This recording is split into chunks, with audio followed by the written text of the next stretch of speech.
Hello guys. ये हमारा geography class 9 का चैप्टर 6। चैप्टर का नेम है पॉपुलेशन। इस चैप्टर के कुछ टॉपिक्स हम ऑलरेडी कवर कर चुके हैं। जैसे जो हमारा पहला टॉपिक था वो था इंट्रोडक्शन टू पॉपुलेशन। मैं आपको बताया था कि पॉपुलेशन है क्या। पॉपुलेशन का हिंदी मतलब आपको मैं बताया था कि उसका मतलब है जनसंख्या। जन प्लस संख्या मतलब नंबर ऑफ पीपल, लोगों का जो नंबर है। अब देख सकते हो इसमें लिखा हुआ total number of people living in a particular area at a specific time. किसी खास टाइम पे किसी खास एरिया में जो नंबर ऑफ पीपल होंगे, जो लोगों का नंबर होगा, उसे हम क्या बोलेंगे? पॉपुलेशन। इसी में जो एक नेक्स्ट वर्ड हमें देखने को मिला था वो था रिसोर्सेज। रिसोर्सेज क्या है? कि जिस भी सामान को इंसान प्रोसेस करके यूज करे तो वो क्या बन जाता है? रिसोर्स।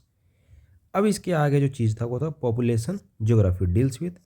पॉपुलेशन ज्योग्राफी में जो हमें देखने को मिलता है वो पॉपुलेशन साइज है, पॉपुलेशन डिस्ट्रीब्यूशन, कहाँ पे कितने नंबर ऑफ लोग रह रहे हैं, population growth and changes, population composition. इसमें एक जो वर्ड था वो मैं आपको बताया था सेंसस क्या है। सेंसस मतलब है इनुमरेशन ऑफ पॉपुलेशन, मतलब कि लोगों का जो नंबर है उसकी जो काउंटिंग हम करते हैं और उसके बारे में जो कुछ रिलेटेड जो डिटेल्स हम उनके बारे में पूछते हैं या फिर जो हम मेंशन करते हैं उसे हम क्या बोलते हैं? सेंसस। अब देख सकते हो लिखा हुआ है census is a official enumeration of population done periodically. ये आप ध्यान रखना, पीरियोडिकली कहने का मतलब कि हर 10 साल में जो इंडिया में होता है सेंसस, तो उसे क्या हम बोलेंगे? पीरियोडिकली वो हो रहा, मतलब टाइम बाय टाइम हो रहा। और इंडिया में क्या है उस चीज़ का time? Census have been held regularly every 10th year, मतलब हर 10 साल में। 1881 से, जैसे आपको पता है कि 2001 में, फिर 2011 में, फिर 2021 में होना था, हालांकि 21 वाला कोविड की वजह से नहीं हुआ। तो हर 10 साल में क्या होता है? इंडिया में सेंसस होता है। सेंसस क्या है आपको मैं बता दिया हूँ यहाँ पे। अब जो पॉपुलेशन ज्योग्राफी में आपको यहाँ पे देखने को मिला था कि पॉपुलेशन साइज का डिस्ट्रीब्यूशन क्या है, तो वो सारे हम अच्छे से एक बार कवर कर किए हुए हैं। पॉपुलेशन साइज और आपको हम दिखा यहाँ पे बताया था कि 2011 का जो सेंसस है उसके हिसाब से इंडिया की पॉपुलेशन क्या है? 1210.6 मिलियन। कहने का मतलब कि रफली 120 या 121 करोड़ के आसपास, है ना। इसके बाद आपको देखने को मिला था कि इसी 2011 के सेंसस के हिसाब से डेटा का जो आपका रेफरेंस होगा यही है अभी। तो उस हिसाब से यूपी, उत्तर प्रदेश जो है वो हाईली पॉपुलेटेड है, मोस्ट पॉपुलस स्टेट है इंडिया में। उसका पॉपुलेशन क्या है? 199 मिलियन। कहने का मतलब कि 19.5 करोड़ 20 करोड़ के लमसम में, है ना। ये जो है 16.5% है कंट्री के टोटल पॉपुलेशन का। उसके बाद आप जो देखे थे हिमालयन स्टेट जैसे सिक्किम वगैरह है, तो उसका पॉपुलेशन जस्ट 0.6 मिलियन है, जो कि उत्तर प्रदेश के कंपेरेटिवली बहुत कम है ना। इसके बाद अब यहाँ एक चीज़ और आपको जो देखने के लिए बहुत इंपॉर्टेंट चीज़ मैं बताया था कि इंडिया का जो एरिया है वर्ल्ड में, वर्ल्ड के हिसाब से, लाइक जो वर्ल्ड का ज्योग्राफी है उस पर इंडिया का जो मैप है या इंडिया का जो एरिया है वो कितना है। तो इंडिया का एरिया 2.4% ऑफ वर्ल्ड्स एरिया। और एक चीज़ आप यहाँ पे और देख सकते हो कि इंडिया का जो पॉपुलेशन है वर्ल्ड पॉपुलेशन का वो क्या है? 17%। तो मैं आपको बताया था कि 17% पॉपुलेशन केवल 2.4% एरिया में रह रहे हैं। तो इसका मतलब क्या है कि एरिया कम है और पॉपुलेशन ज़्यादा है, नंबर ऑफ़ लोग ज़्यादा है। तो मतलब क्या है इस चीज़ का? कि इंडिया ओवर पॉपुलेटेड है या फिर डेंसली पॉपुलेटेड कंट्री है ना।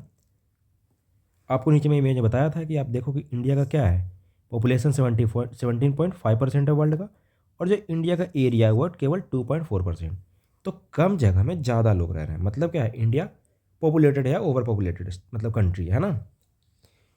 यहाँ पे आपको मैं दिखाया था कि पर स्टेट का जो पॉपुलेशन का जो परसेंटेज है कंट्री के, मतलब पूरे कंट्री में, महाराष्ट्र का 9% है, बिहार का भी रफली 9% है, वेस्ट बंगाल का 8% है। तो ये सारे हम कवर कर चुके थे। पॉपुलेशन डेंसिटी में आपको बताया, पॉपुलेशन डेंसिटी है क्या?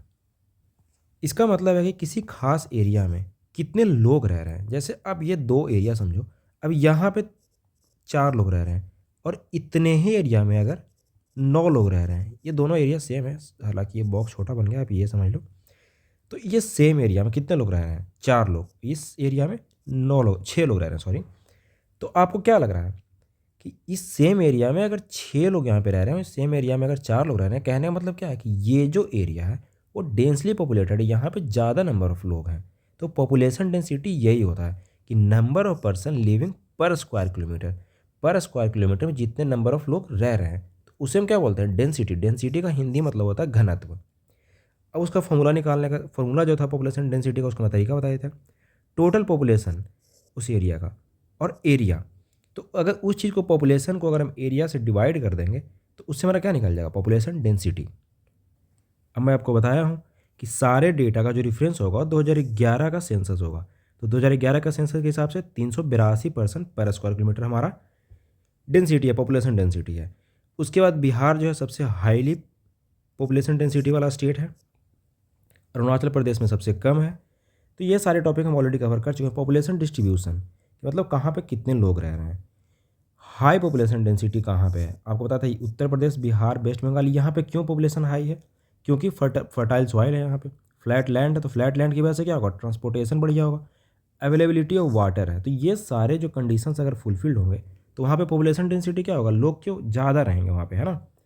Area of low population density कहने बाद जहाँ पे कम लोग रह रहे हैं। तो कम लोग कहाँ रहेंगे, जहाँ पे हार्श क्लाइमेट रहेगा, रफ ट्रेन रहेगा, अनफेवरेबल क्लाइमेटिक कंडीशंस रहेंगे, lack of water, poor infrastructure. तो यहाँ पे लोग रहना प्रीफर कम करेंगे, है ना। तो इससे क्या होगा, ये लो पॉपुलेशन डेंसिटी वाला एरिया हो जाएगा।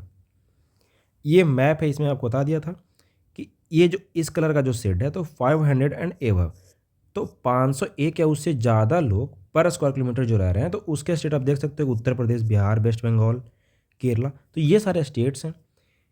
100 एंड बिलो, इस मतलब जो कम पॉपुलेशन, जो कम डेंसिटी वाले स्टेट्स हैं, कहने मतलब जहाँ पे कम लोग रह रहे हैं।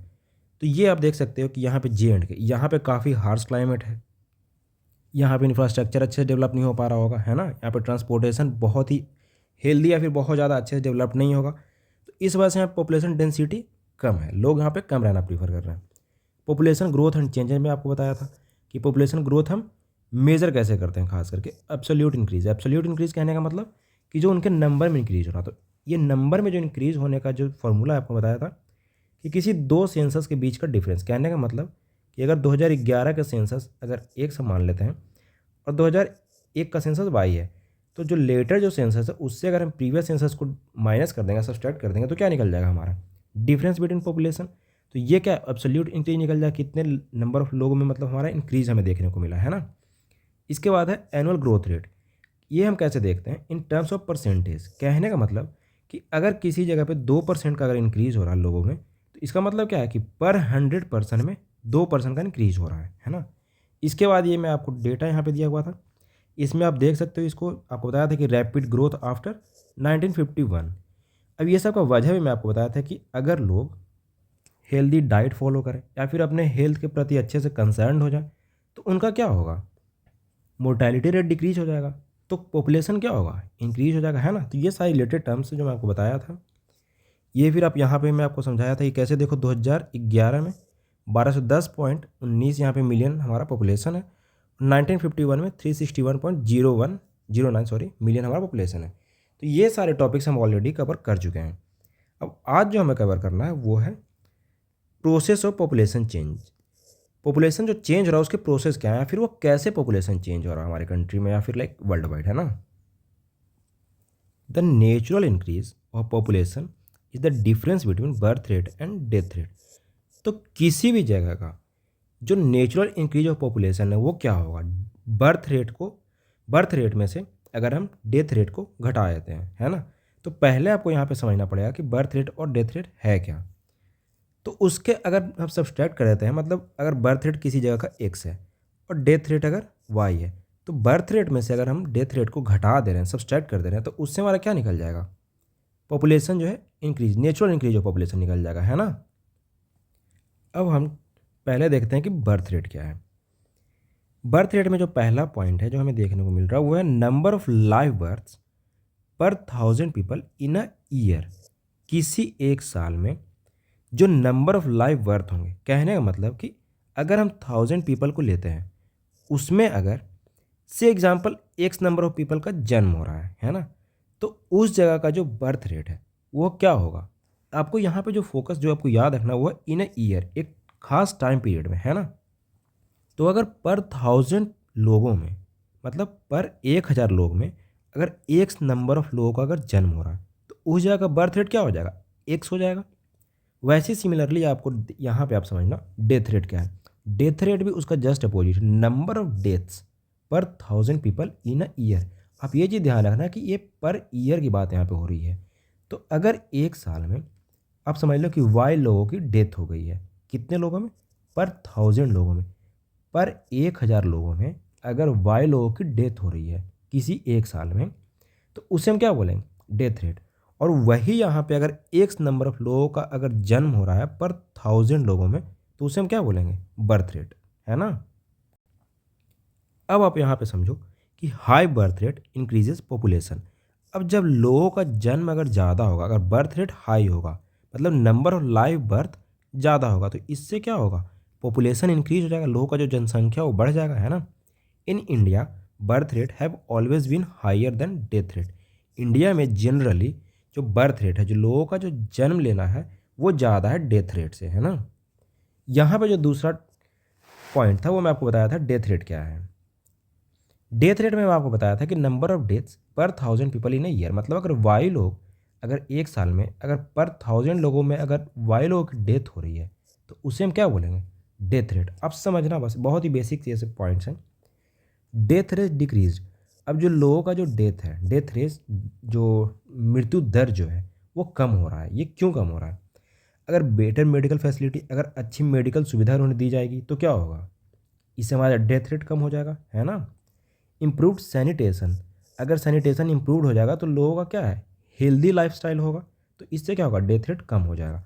अवेलेबिलिटी ऑफ फूड, कई जगह पे पहले के टाइम पे भी, खास आजकल भी कई जगह पे ऐसा आपको देखने को मिलता है, खास करके अफ्रीकन देशों में, कि भूखमरी के कारण कई लोग मर जाते हैं।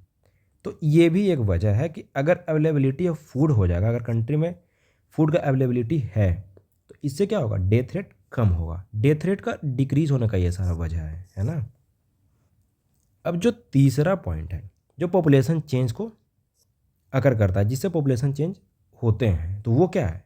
माइग्रेशन। माइग्रेशन मतलब आपको पता है कि लोग जब एक जगह से दूसरी जगह जाते हैं तो उसे हम क्या बोलते हैं? माइग्रेशन। इसका सिंपल मतलब ये है movement of people from one place to another. तो किसी एक जगह से अगर दूसरे जगह पे लोग जाते हैं तो उसे हम सिंपली माइग्रेशन कहते हैं।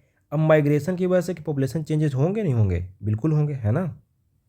अब आप समझो किसी इस जगह पे अगर 10 लोग रह रहे हैं और इस जगह पे मान लिया जाए कि 7 लोग रह रहे हैं, तो यहाँ से अगर 3 लोग यहाँ चले गए तो यहाँ पे क्या हो गया? -3 हो गया, यहाँ पे +3 हो गया। तो यहाँ पे क्या है? यहाँ पे पॉपुलेशन क्या होगा इस जगह पे? आप इसे ए समझ लो, इसे बी समझ लो। तो अगर ए से अगर 3 लोग चले गए बी में, तो ए पे क्या है? 10 से 7 लोग हो जाएंगे, यहाँ पे पॉपुलेशन डिक्रीज हो जाएगा। और बी में अगर ए से 10 लोग चल के बी में आ गए, बी एरिया में आ गए, तो यहाँ पे क्या है? पॉपुलेशन इंक्रीज हो जाएगा, पॉपुलेशन में ग्रोथ देखने को मिलेगा, है ना। तो यहाँ पे 7 से क्या हो जाएंगे? 10 लोग हो जाएंगे।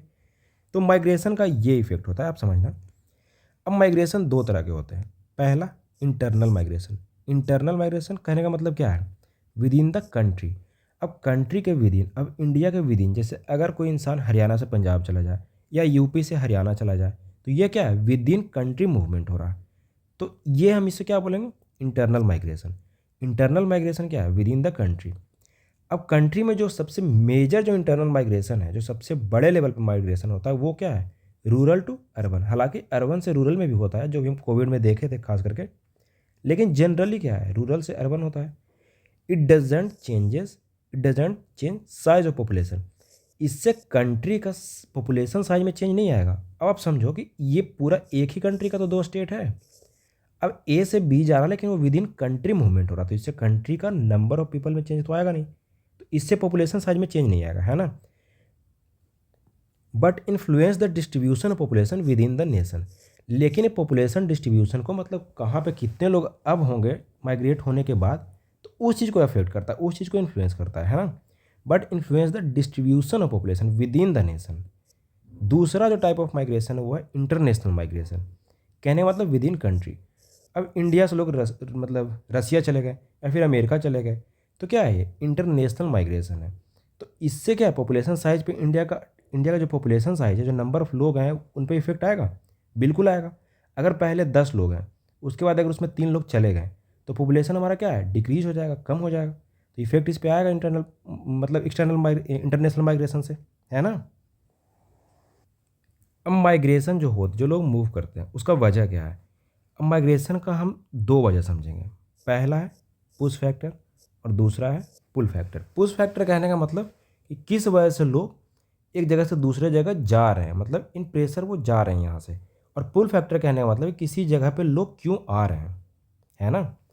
अब आप समझो कि कहीं से किसी एक जगह से लोग दूसरी जगह क्यों जाएंगे, क्योंकि यहाँ पे आप देखो लिखा adverse condition of poverty and unemployment. अगर किसी जगह पे बेरोजगारी होगी या गरीबी होगी तो लोग अच्छे अपॉर्चुनिटीज़ के लिए किसी दूसरी जगह पे जाएंगे ना। तो यही क्या हो जाएगा, पुश फैक्टर, क्योंकि यहाँ से लोग मजबूरी में अब जा रहे हैं, है ना। While increase employment opportunity and better living condition. अगर एम्प्लॉयमेंट अपॉर्चुनिटी या फिर एजुकेशन का सुविधा बढ़िया मिले या मेडिकल का सुविधा बढ़िया मिले, फिर बेटर लिविंग कंडीशन मिले, तो इससे क्या होगा, लोग उस जगह पे खींचे चले आएंगे। कहने का मतलब कि वो पुल फैक्टर होगा। Urban population has increase from 17.29% इन 1951 से 31.80% इन 2011। अब 17.29% 1991 में था और 31.80% है 2011 में। तो ये अर्बन पॉपुलेशन में चेंज मिला। ये कैसे चेंज हुआ अर्बन पॉपुलेशन में, ये हुआ माइग्रेशन की वजह से, है ना। आपको मैं बताया था कि जो सबसे मेजर जो माइग्रेशन है वो रूरल टू अर्बन ही है ना। यहाँ पे नीचे हुआ major reason of migration. Migration का वजह क्या है, ये एम्प्लॉयमेंट। अब किसी जगह पे अगर शहर में आपको पता है कि शहर के नियर बाई एरिया में फैक्ट्री इंडस्ट्रीज होते हैं, तो वहाँ पे एम्प्लॉयमेंट क्या है, रोज़गार ज़्यादा मिलेगा, तो लोग वहाँ मूव कर जाएंगे क्योंकि उन्हें भी चाहिए better living condition. Education facility आपको पता है बड़े शहरों में ज़्यादा अच्छी और हाई क्वालिटी की है। मैरिज, ये सबसे मेजर सोर्स ऑफ माइग्रेशन है। आपको पता है कि इंडिया में जो सोसाइटी है मेजरली पैट्री लोकल है। कहने का मतलब, आप पैट्री आर्कल सुने होंगे, पैट्री लोकल है। कहने का मतलब कि शादी के बाद जो हमारे घर की औरतें होती हैं वो अपने पति के घर जाके सेटल हो जाती हैं। तो मैरिज भी क्या है, एक major source of migration, major reason of migration है, सॉरी। तो मैरिज एक रीजन ऑफ माइग्रेशन। उसके बाद नेचुरल डिजास्टर। अब किसी जगह पे बहुत ज़्यादा डिजास्टर या फिर वैसा फ्लड या फिर ड्राउट आ रहा है तो लोग वहाँ से ही मूव करना पसंद करते हैं, है ना। तो ये सब रीजन्स ऑफ माइग्रेशन हो जाएंगे।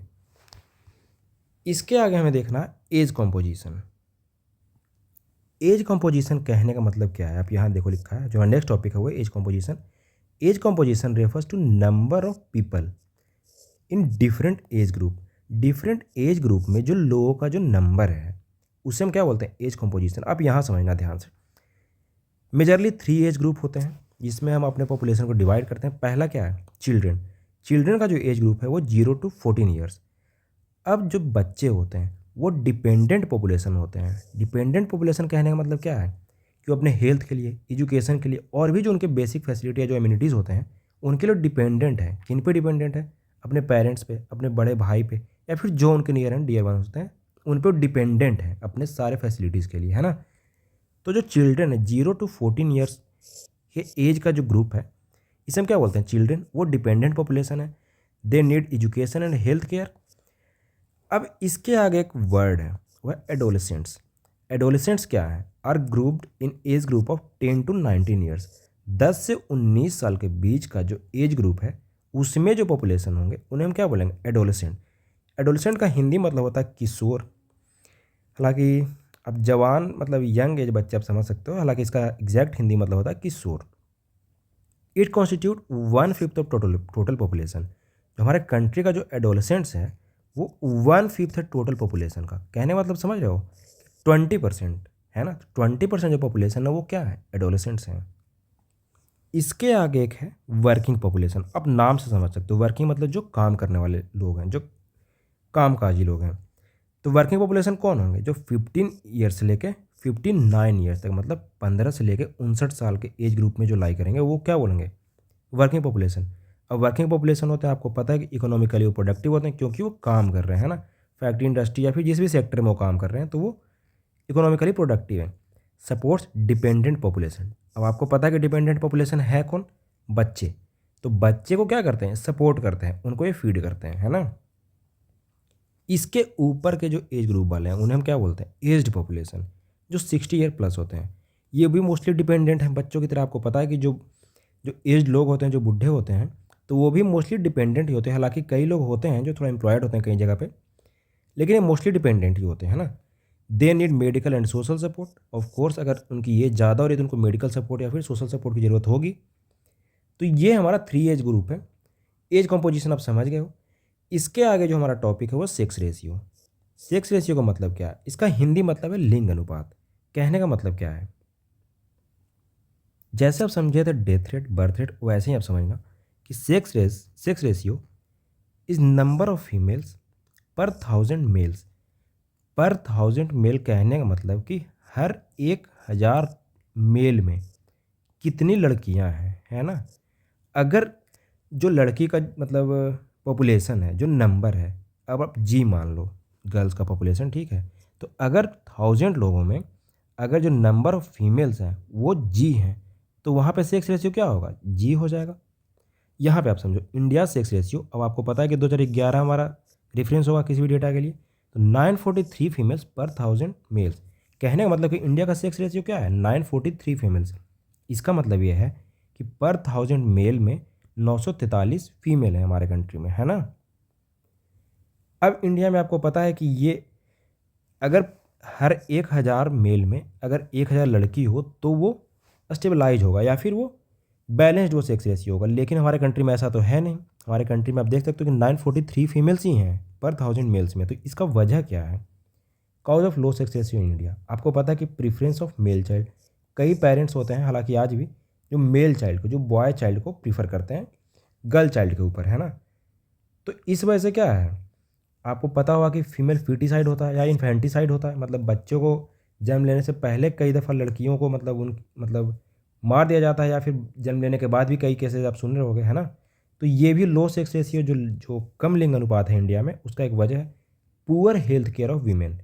लड़कियों को आपको पता है कि मतलब जो डोमेस्टिक जो चीज़ें होती हैं, आपको पता है कि कई ऐसे घर आज भी हैं जहाँ पे लड़कियों के ऊपर मेल के हेल्थ केयर पे ज़्यादा प्रीफरेंस दी जाती है, ज़्यादा प्रीफरेंस उनको दिया जाता है, ज़्यादा उनको फैसिलिटी मिलती है। तो इस वजह से क्या है, कई बच्चियाँ जो हैं, कई जो लड़कियाँ हैं, वो अपने हेल्थ को अच्छे से मेंटेन नहीं कर पाती हैं। तो ये भी कहीं ना कहीं रफली एक वजह है। इलिटरेसी, इलिटरेसी भी एक वजह है। अगर गार्जियन अच्छे से पढ़े लिखे नहीं होंगे तो अच्छे से अपने बच्चों को केयर नहीं कर पाएंगे, ना ही फिर वो सारे फैसिलिटीज़ दे पाएंगे। तो फिर ये सारे लूप इफेक्ट इलिटरेसी की वजह से ही तो हो रही है ना। A balance sex ratio indicates a healthy society. अगर बैलेंस सेक्स रेशियो है, इसका मतलब क्या है, सोसाइटी हेल्दी है। अब इसके एक जो आगे एक जो टॉपिक है वो है लिटरेसी रेट। लिटरेसी रेट क्या है, इसका हिंदी मतलब होता है साक्षरता दर। कहने का मतलब कि कितने लोग पढ़े लिखे हैं। इसका एग्जैक्ट मतलब क्या है, literacy rate refers to percentage of people age 7 years और एबव, मतलब 7 साल या उससे ज़्यादा के जो लोग होंगे, अगर वो लिख सकते हैं, पढ़ सकते हैं और किसी लैंग्वेज में वो समझ सकते हैं। कहने का मतलब कि literacy rate refers to percentage of people age 7 years and above. यहाँ आप ध्यान रखना, ये 7 years and above who can read write with understanding, जो लिख और पढ़ सकते हैं समझने के साथ। तो इसे हम क्या बोलते हैं, लिटरेट पॉपुलेशन बोलेंगे, है ना। अब आपको मैं बताया हूँ कि 2011 सेंसस हमारा रेफरेंस है। इस डेटा के हिसाब से इंडिया का जो लिटरेसी रेट है, जो साक्षरता दर है, वो क्या है, 74.04%। इंडिया में जो मेल लिटरेसी है वो हाइयर है फीमेल लिटरेसी के हिसाब से, है ना। तो जो फीमेल लिटरेसी है, कहने का मतलब कि हमारे घर की जो औरतें हैं या फिर जो लेडीज़ हैं, जो गर्ल्स हैं, उनकी लिटरेसी रेट कम है मेल के हिसाब, मेल के मतलब कंपेरिजन में, है ना। अब importance of literacy, literacy rate होने का फ़ायदा क्या है, इकोनॉमिक डेवलपमेंट होगा। ऑब्वियस सी बात है कि अगर लोग पढ़े लिखे लोग होंगे तो वो क्या होगा, वो इकोनॉमिकली प्रोडक्टिव होंगे। तो दूसरा क्या है, अवेयरनेस होगा लोगों में अपने फैमिली के प्रति, हेल्थ के प्रति, है ना। सारी चीज़ों मतलब लिटरेसी तो लाइक एक कोर चीज़ है जिसकी वजह से कोई भी कंट्री का जो डेमोग्राफी और रिच ही होगा, है ना। बेटर स्टैंडर्ड ऑफ लिविंग होगा ऑफ कोर्स। इसके आगे एक टॉपिक है ऑक्यूपेशनल स्ट्रक्चर। तो लोग जो काम कर रहे हैं उसका स्ट्रक्चर क्या है। कहने का मतलब कि लोग किस किस जगह पे किस किस सेक्टर में काम कर रहे हैं। आपको मैं यहाँ पे नीचे समझा रहा हूँ पॉइंट वाइज। अब ऑक्यूपेशनल स्ट्रक्चर क्या है, पहले ये आप समझो। Occupational structure shows the distribution of population according to different economic activities. कहने का मतलब कि जो टाइप्स ऑफ जो इकोनॉमिक एक्टिविटीज़ हैं, जो different type of economic activities हैं, उसमें जो पॉपुलेशन इंक्लूड है या इन्वॉल्व है, तो उससे हम क्या बोलते हैं, ऑक्यूपेशनल स्ट्रक्चर बोलते हैं। तो ये डिफरेंट टाइप्स के होते हैं, आपको पता है। इसके टाइप्स क्या हैं, पहला है प्राइमरी सेक्टर। इसके 3 सेक्टर होते हैं, ऑफ कोर्स आपको पता होना चाहिए। पहला है इसमें प्राइमरी सेक्टर। प्राइमरी सेक्टर क्या होता है, प्राइमरी आप नाम से समझ सकते हो कि ये लाइक बहुत ही बेसिक, कहने का मतलब कि जो सबसे प्राइमरी हो। आप समझो इस चीज़ को, इसे हम प्राइमरी क्यों बोलते हैं। अब देखो यहाँ पे लिखा हो एक्सट्रैक्शन और प्रोडक्शन ऑफ नेचुरल रिसोर्सेज। आप यहाँ देखो इसे हम क्यों प्राइमरी रिसोर्स बोलते हैं, क्योंकि एक्सट्रैक्शन और प्रोडक्शन ऑफ नेचुरल रिसोर्सेज, कहने का मतलब कि नेचुरल जो रिसोर्स होंगे उस चीज़ का अगर हम एक्सट्रैक्शन करें या फिर उसी चीज़ से हम प्रोडक्शन करें, उस चीज़ का प्रोडक्शन करें, तो इसे हम क्या बोलते हैं? Primary sector. अब इसमें क्या क्या काम इन्वॉल्व हैं, क्या क्या एक्टिविटीज़ इन्वॉल्व हैं? जैसे एग्रीकल्चर, आपको पता है कि खेती बाड़ी का जो चीज़ है, ये नेचुरल रिसोर्स या फिर समझो नेचुरली ये प्रोड्यूस होते हैं रफली। तो ये क्या होगा? प्राइमरी सेक्टर होगा। फिशिंग प्राइमरी सेक्टर होगा। माइनिंग, आपको पता है कि जो मिनरल्स होते हैं नेचुरली वो अकर होते हैं, मतलब नेचुरली वो प्रेजेंट होते हैं, तो इस वजह से वो क्या होगा? प्राइमरी सेक्टर होगा। तो इस चीज़ का अगर हम एक्सट्रैक्शन या प्रोडक्शन करें डायरेक्टली नेचुरल रिसोर्स को, आप समझना इस चीज़ को, है ना, तो इसे हम क्या बोलेंगे? Primary sector. इसके आगे आप देखना लिखा हुआ है यहाँ पे सेकेंडरी सेक्टर। सेकेंडरी सेक्टर को हम और बोलते हैं मैन्युफैक्चरिंग इंडस्ट्री या प्रोसेसिंग सेक्टर। क्यों बोलते हैं? क्योंकि जो भी चीज़ें प्राइमरी सेक्टर में प्रोड्यूस हुई या फिर जो प्राइमरी सेक्टर से हम एक्सट्रैक्ट किए या निकालें, तो उस चीज़ को अगर हम प्रोसेस करके अगर हम कुछ और नया अगर प्रोडक्ट बनाते हैं, तो उससे हम क्या बोलते हैं? उस सेक्टर का जो एक्टिविटी है उसे हम क्या बोलते हैं? Secondary sector. तो इसमें मेजरली क्या होता है? मैन्युफैक्चरिंग होता है इस इंडस्ट्री में या इस सेक्टर में, है ना। इसके आगे एक और सेक्टर जो तीसरा टाइप ऑफ सेक्टर है वो है टर्शियरी सेक्टर।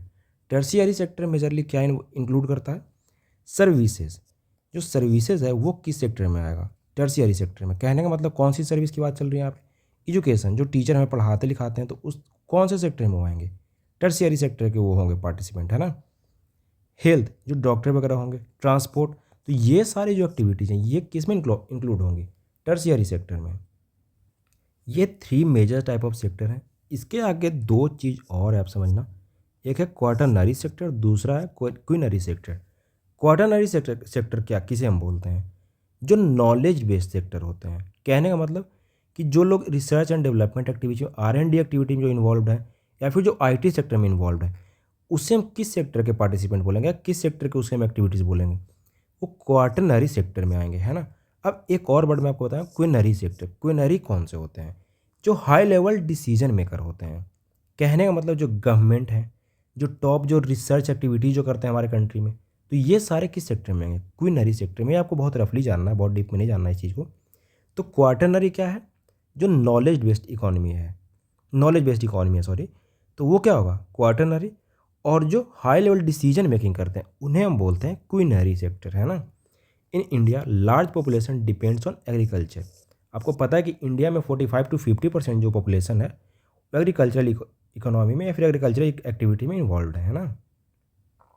इसके आगे जो टॉपिक हमें दिया हुआ है NCERT में वो है हेल्थ। आपको पता है कि health is an important component of population quality, of course, क्योंकि अगर सेहत अच्छी नहीं होगी तो ये सारी जो चीज़ें हैं वो हेल्थ के अराउंड ही रिवॉल्व करती हैं, है ना। हेल्दी लोग होंगे तो हेल्दी हमारा कंट्री होगा, है ना। अब इम्प्रूवमेंट इन हेल्थ, इससे फ़ायदा क्या है हमें? पहले तो कि डिक्लाइन इन डेथ रेट हो जाएगा। आपको जो पता है मृत्यु दर जो है उसमें कमी आ जाएगी। तो इससे क्या होगा? हमारा पॉपुलेशन सब अच्छे जी पाएंगे, अच्छे से खुश रह पाएंगे। इंक्रीज लाइफ एक्सपेक्टेंसी, इसका मतलब कि नंबर ऑफ पीपल जो एवरेज जो लाइफ ऑफ जो ईयर्स ऑफ जीवन वो जीते हैं, जो लाइक मतलब कोई इंसान अगर 70 साल जी रहा है तो उसका लाइफ एक्सपेक्टेंसी क्या है? 70 ईयर्स है। तो ये भी कहीं ना कहीं बढ़ जाएगा। पहले लोग अगर 30 साल जी रहे हैं या 40 साल जी रहे हैं, तो अगर अच्छी सुविधा मिलेगी उनको हेल्थ की, तो इससे क्या होगा? लाइफ एक्सपेक्टेंसी भी ज़्यादा हो जाएगी, है ना। बेटर मेडिकल फैसिलिटी से हमारा इंप्रूवमेंट इन हेल्थ हो जाएगा। तो ये सारे पॉइंट दिए हुए हैं। हेल्थ प्रॉब्लम क्या है? माल न्यूट्रिशन। कहने का मतलब कि अगर इंप्रूवमेंट इन हेल्थ होगा तो हेल्थ प्रॉब्लम्स भी कम ही होंगे, है ना। माल न्यूट्रिशन आपको मैं बताता हूँ क्या होता है। माल न्यूट्रिशन आप जनरली समझना कि डिफिशियंसी ऑफ एनर्जी इनटेक। कहने का मतलब किसी इंसान को अगर अच्छे से उनकी एनर्जी या फिर जो न्यूट्रिएंट्स है, अगर वो सारे रिक्वायरमेंट अगर नहीं फुलफिल किए जा रहे हैं, तो उसे हम क्या बोल रहे हैं? माल न्यूट्रिशन उनके साथ हो रहा है ना। मतलब बहुत ही बेसिक टर्म में आप समझना कि माल न्यूट्रिशन है क्या, कि अगर उनको सही अमाउंट में अगर उनको एनर्जी या फिर न्यूट्रिएंट नहीं मिल रहा है तो वो क्या हो जाएगा? माल न्यूट्रिशन हो जाएगा, है ना। अनसेफ ड्रिंकिंग वाटर, अगर ये सारे पॉइंट्स हैं, मतलब बहुत बेसिक से पॉइंट आप समझना। Poor sanitation in rural areas, तो ये सारे क्या हैं? ये सारे हेल्थ प्रॉब्लम्स आप समझना, बहुत बेसिक से पॉइंट है। अनसेफ ड्रिंकिंग वाटर, आपको पता ही है कि कई जगह पे पानी में कितनी गंदगी होती है, तो ये अनसेफ ड्रिंकिंग वाटर है, तो वो भी एक हेल्थ प्रॉब्लम है ही। माल न्यूट्रिशन में आपको बता दिया। पुअर सैनिटेशन रूरल एरियाज में होते हैं, आप सब विटनेस कर सकते हो, आप देख सकते हो हालांकि, है ना। आपको मैं पहले बता चुका हूँ एडोलेसेंट पॉपुलेशन है क्या। जिनकी एज 10 से 19 साल है तो उसे हम क्या बोलते हैं? Adolescent population.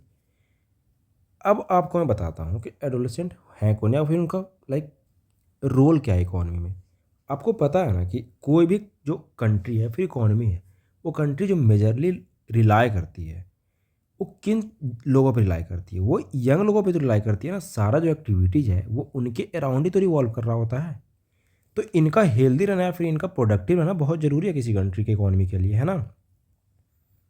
यहाँ पे आप देखो क्या लिख रहा है, प्रॉब्लम फेस बाय एडोलेसेंट्स। तो एडोलेसेंट के द्वारा प्रॉब्लम कौन कौन से प्रॉब्लम फेस किए जाते हैं। पहला है माल न्यूट्रिशन, मैं आपको बताया इम्बैलेंस्ड एनर्जी इंटेक। कहने का मतलब कि अगर किसी इंसान को एनर्जी अगर सही अमाउंट में नहीं दिया जा रहा है तो ये क्या होगा, माल न्यूट्रिशन ही तो होगा, है ना। दूसरा है एनीमिया। एनीमिया क्या है, लो रेड ब्लड सेल्स। आपको पता है कि दो तरह के ब्लड सेल्स होते हैं, रेड ब्लड सेल्स और वाइट ब्लड सेल्स। तो एनीमिया में क्या होता है, लो होते हैं रेड ब्लड सेल्स या फिर हीमोग्लोबिन कंसंट्रेशन। इससे होता क्या है, ऑक्सीजन सप्लाई जो टिश्यू तक होते हैं उसमें कमी आ जाती है। ये मेजरली वीमेन में देखने को मिलता है हमारे कंट्री में, है ना।